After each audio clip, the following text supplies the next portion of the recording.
যদি কেউ আমাকে কখনো জিজ্ঞেস করে যে তুমি সারা জীবন সবচেয়ে বেশি কী করেছো, তখন আমি কোনো কিছু না ভেবে এটাই উত্তর দেব: অপেক্ষা। কখনো কোনো ভালো সময়ের, কখনো কোনো দোয়া কবুল হওয়ার, আর কখনো খুব প্রিয় মানুষের ফিরে আসার।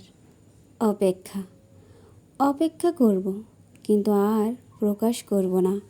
প্রতিটা লাইন তোমার জন্য লিখব, কিন্তু আর কখনো তোমার নাম লিখব না। তোমাকে কখনো বোঝাইতে পারলাম না তোমাকে আমি কতটা ভালোবাসি। হ্যাঁ, এটাই আমার বড় আফসোস। আমার গোপন ব্যথা তোমাকে দেখাইতে পারলাম না। আমি তোমাকে বোঝাইতে পারলাম না তোমাকে ভালোবেসে নিজেকে কোথায় থেকে কোথায় নিয়ে এসেছি। তুমি একটি বারের জন্য পিছন ফিরে তাকালে না, দু চোখ মেলে দেখলে না।